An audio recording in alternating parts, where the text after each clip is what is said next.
This is Afroeconomics with J.B. Bryan. Afroeconomics is a strategic financial management program designed for the advancement of Black wealth in America and abroad.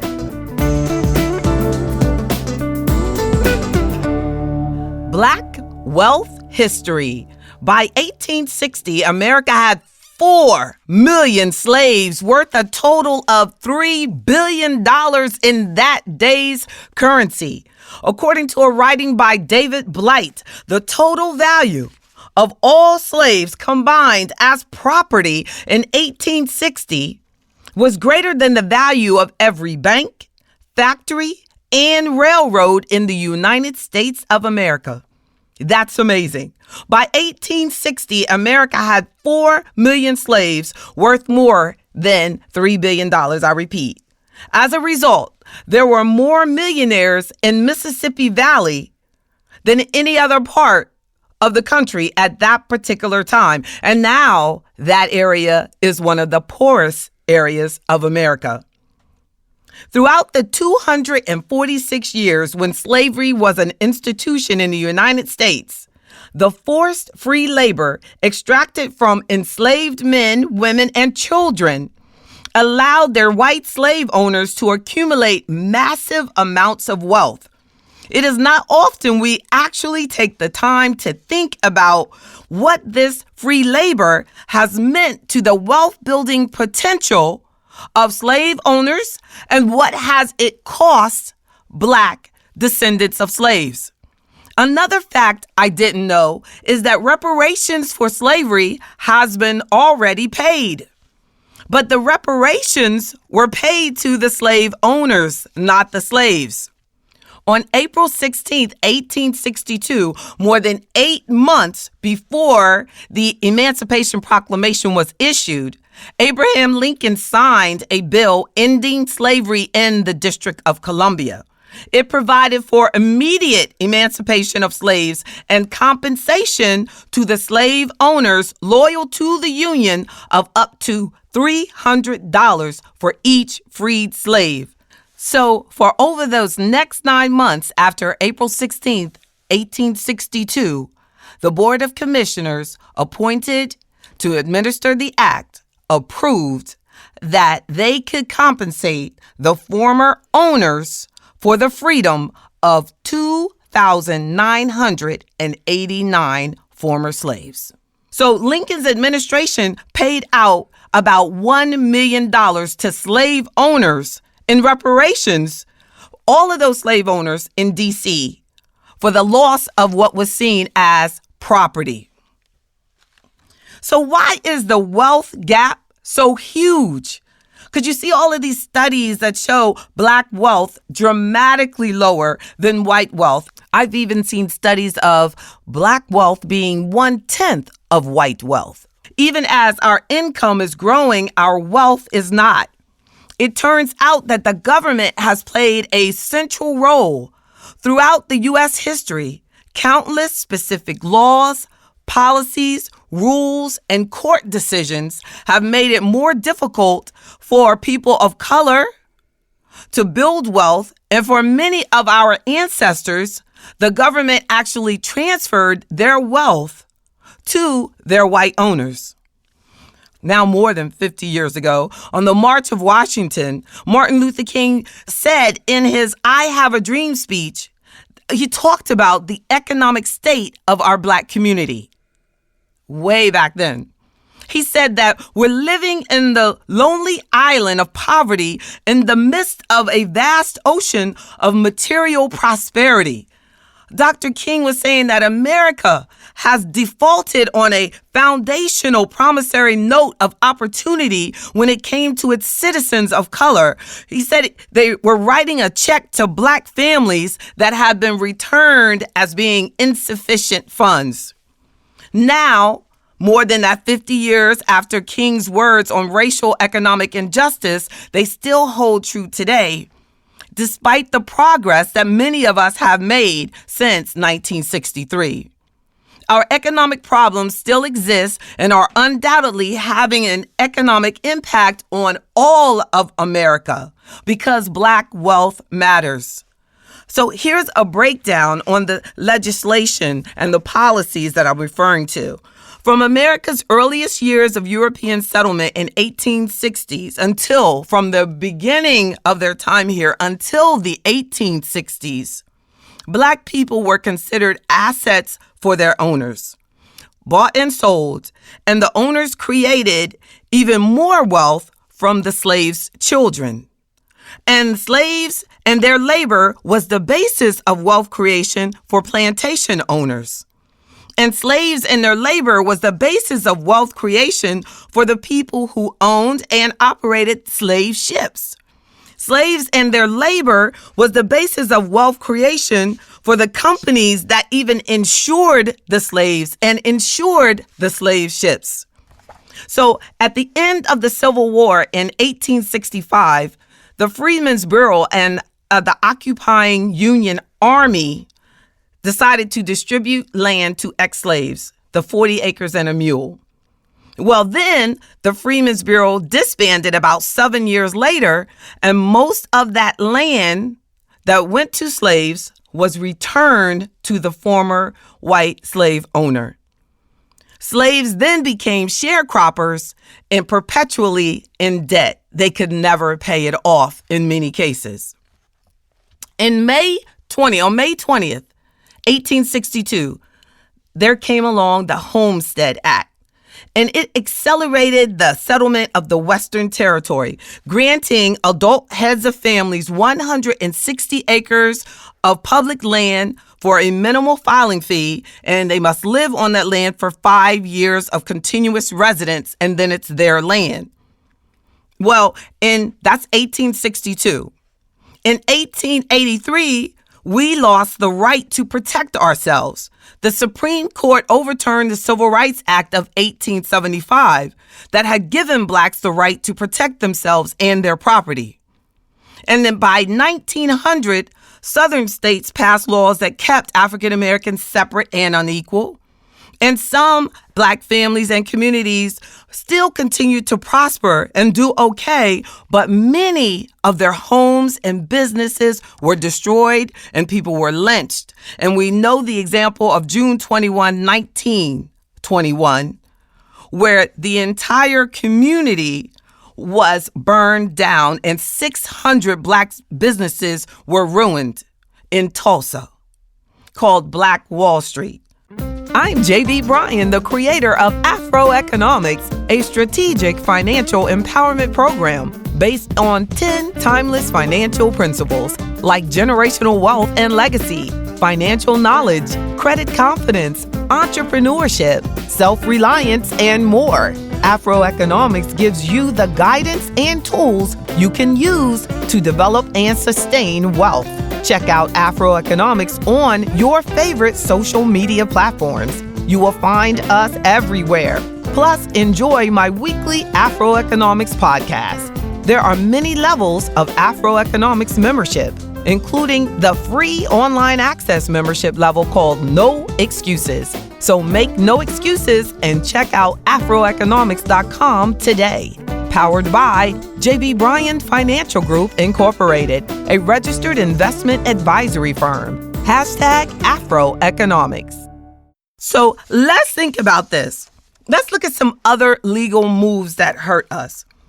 So when I talk about that Homestead Act of 1862 that accelerated the settlement of the Western Territory, well, approximately 270 million acres, or about 10% of all land in the United States, was given to over 1.6 million homesteaders.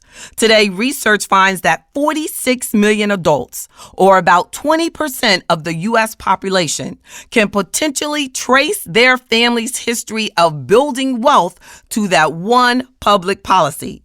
Yet, despite the impact of the Homestead Act and the fact that it allowed for any adult, including Black adults, to claim that 160 acres of land, it still disproportionately benefited white households. For example, Black people, they ran into a series of legal obstacles that were put in place to block the former slaves from owning the property.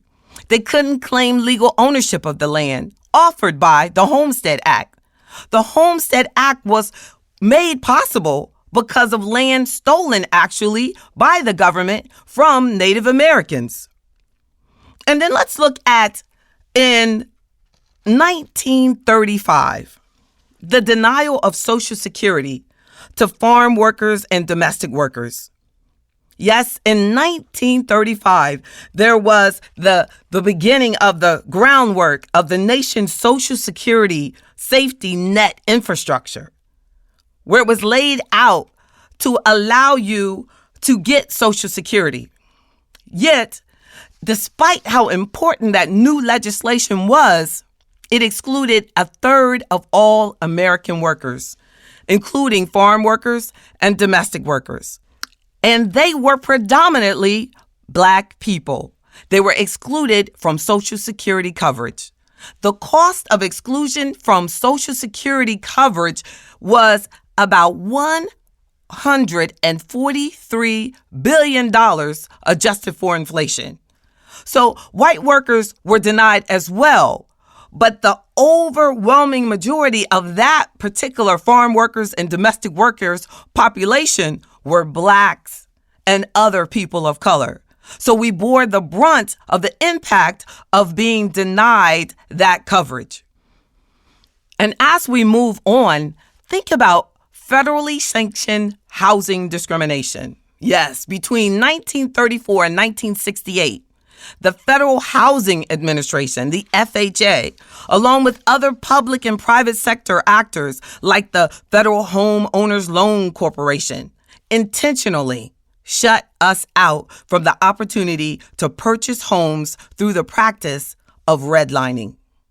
Despite FHA's goal of making home ownership accessible to more American households, the underwriting practices, meaning the approval process, during those 35 years, resulted in Black people receiving just 2% of the government-backed mortgages issued over that period of time. The practice of being denied access to traditional credit pushed many of the Black households into wealth-stripping land contracts. It's a form of predatory lending and a costly arrangement in which buyers paid an exorbitant price to purchase a home in which, if they missed a payment, they were evicted. In many cases, lost all of their equity. So according to Prosperity Now research, the practice of land contracts led Black families to pay on average of $20,000 more for their homes than the prices paid by white families, ultimately stripping more than $500 million of wealth.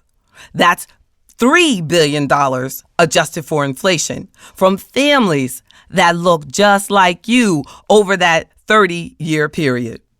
According to Prosperity Now, that practice not only set the stage for homeownership to become the largest driver of the racial wealth divide today, but it actually shaped, and figuratively and literally, it shaped the communities in which Black people live today. And let's look at veterans, Black veterans. Denial of economic opportunities to Black service members. By and large, the GI Bill of 1944 was credited for providing millions of returning World War II veterans with the opportunity to access wealth-building opportunities using low-cost home mortgages, low-interest business loans, and tuition assistance to go back to school. But the bill did not include discriminatory protection. I should say it delegated administrative authority to the states with minimal federal oversight. So the result was pervasive racial discrimination in which the service members of color were more likely to be denied access to the benefits that they have been granted. So, like with redlining, discriminatory lending practices to our service members was prevalent, and it left the veterans to face racially biased administrators on the state level. Here's an example according to the research in Road to Zero Wealth. 3 years into the administration of the GI Bill of 1944, Mississippi cities were found to have issued 2 loans out of 3,229 loans. Only 2 have been issued to Black veterans. For home ownership or businesses or farming, only 2. So now we see the reason why our wealth gap, because this wasn't that long ago.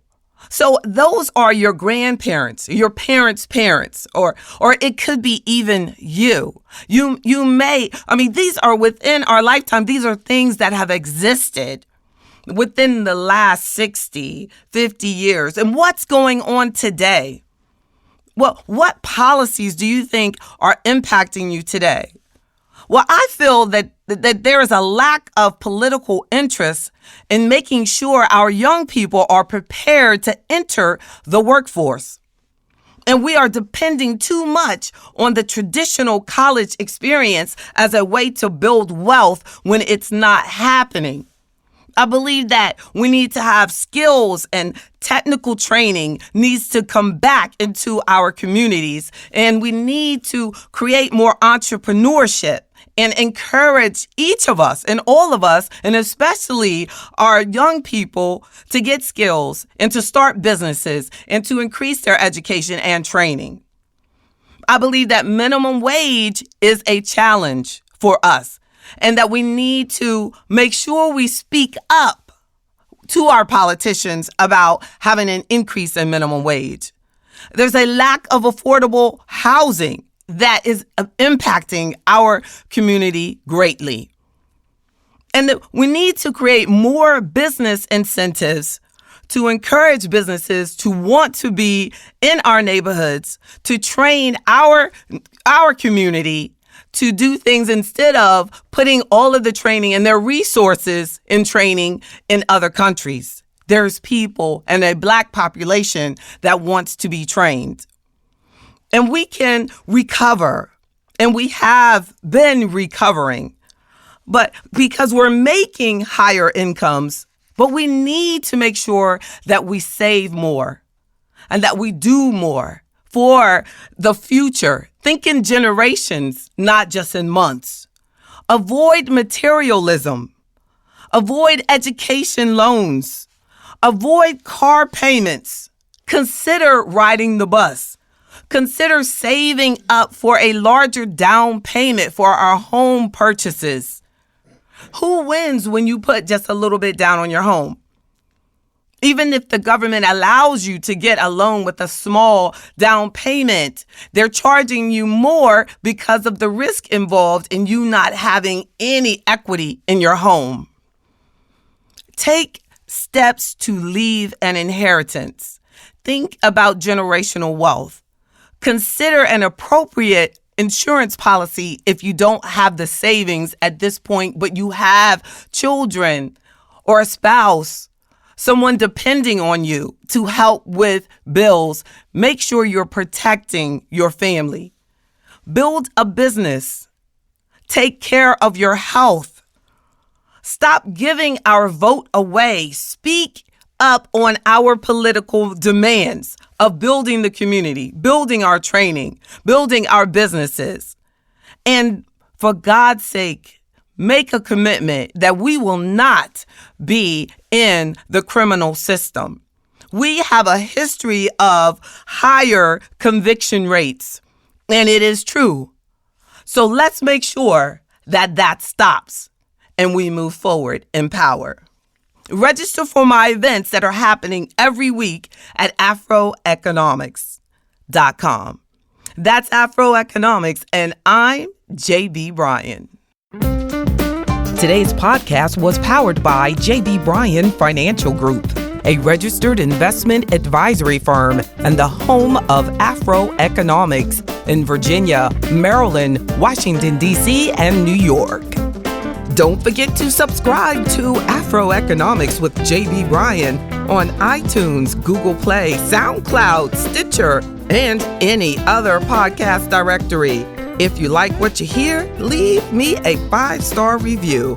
I'm JB Bryan, and that's Afroeconomics at AURN.com.